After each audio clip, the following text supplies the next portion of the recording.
What's up, everyone? Coach D speaks with the MeidasTouch Network. Hey, if you haven't yet, go on over to my YouTube page and support me there at Coach D_speaks. Okay, so recently Nancy Mace went on George Stephanopoulos' show. And since then, she's been making the rounds, going to other shows, and basically saying that she was rape shamed during that interview. Apparently, after the interview, she also received threats to herself and her family. Here's a video she made about those threats. I wanted to share something with you all that I have not shared with anyone this week so far.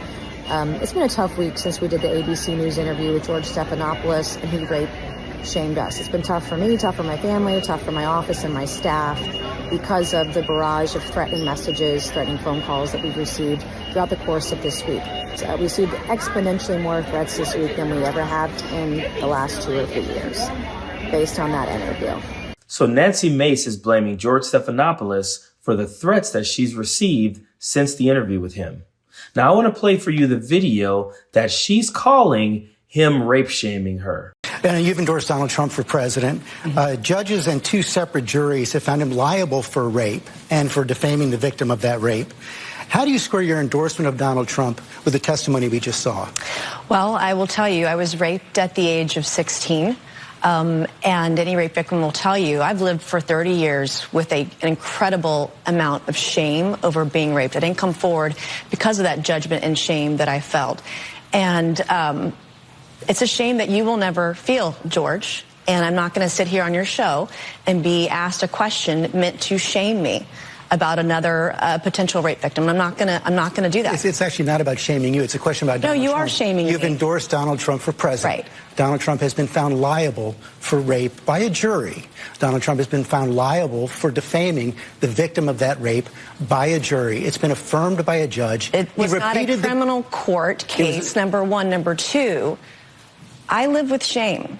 And you're asking me a question about my political choices, trying to shame me as a rape victim, and I find it disgusting. And quite frankly, E. Jean Carroll's comments when she did get the judgment, joking about what she was going to buy, it makes it harder for women to come forward when they make a mockery out of rape, when they joke about it. Doesn't it make it harder for women to come forward when they are defamed by It makes it harder when other women joke about it, and she's joked about it. I find it offensive. And I also find it offensive that you're trying to shame me with this question. I'm not trying to shame you at all. In fact, I have dealt with this for 30 years. You know how hard it was to tell my story 5 years ago when they were doing a fetal heartbeat bill and there were no exceptions for rape, incest, or rape or incest in there? I had to tell my story because no other woman was coming forward. No rape victims were represented. And you're trying to shame me this morning. I'm just asking. And I find it offensive, and this is why women won't come forward. Women won't come forward because they're defamed by those who perpetrate rape. They are judged and they're shamed, and you're trying to shame me this morning. I think it's disgusting. I'm not shaming you at all. I told my story. It took me 25 years to tell my story. I was judged for it. I still get judged for it today. I'm asking you a very simple question. So George Stephanopoulos asked Nancy Mace what I thought was a very fair question. How can you, as someone who has been a victim of rape, endorse someone who has been found liable by multiple juries of sexual assault, who has also been found to have shamed his rape victim? How can you endorse them?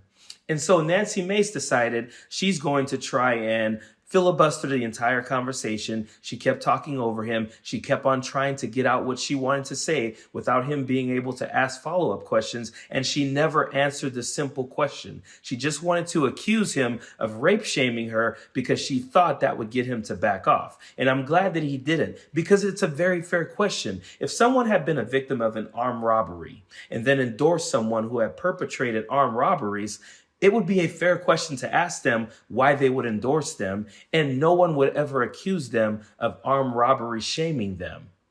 Nancy Mace didn't want to answer the question because there's no logical answer for this question. She even said, oh, it wasn't in a criminal trial, it was a civil trial. And then she goes on to almost shame E. Jean Carroll herself by saying that the things she said after getting the verdict, it makes it hard for women to come out. And you could hear George Stephanopoulos try to say, wouldn't it make it hard for women to come out when someone like Donald Trump has been found to defame the person that he was found liable of sexually assaulting? And Nancy Mace didn't want him to get out that question because it was a very valid question to ask. So again, she continued to try to filibuster the entire conversation.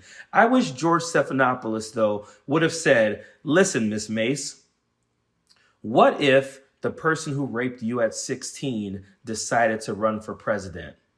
Would there be any way you would ever endorse that person? Now, I know she would say, you're rape shaming me again. But again, that would be a very fair question, because I am 100% sure the answer to that question would be no. Nancy Mace also said a long time ago that Donald Trump should be held accountable for what happened on January 6th.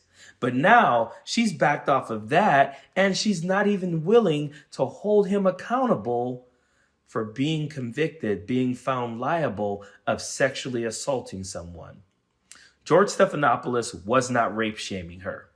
And in this, recorded message that she made about these threats that happened to her, she goes on to say some other very contradicting things. Check it out. I want to thank everybody that has been supportive, that have reached out and said how grateful and supportive they were of that interview. But at any rate, I did want to say how grateful and thankful I am to my office and my staff for taking these threats seriously. I want to say thank you to law enforcement. I just want to say God bless each and every one of you. Political violence or threats of violence, none of that is okay, and it's never going to be tolerated. Political violence or threats of violence is never going to be tolerated, and it's not okay. And then the guy who she's endorsing did this. Ladies and gentlemen, please rise for the horribly and unfairly treated January 6th hostages. The guy you're endorsing for president wrote a new national anthem with the January 6th insurrectionists. He wrote a new national anthem with the people who stormed the Capitol on January 6th, assaulted police officers, and are responsible for the deaths of police officers during and after that day. Political violence is not only being tolerated in your party, it's being celebrated. Period. Love this video? Make sure you stay up to date on the latest breaking news and all things Meidas by signing up to the MeidasTouch newsletter at MeidasTouch.com/newsletter.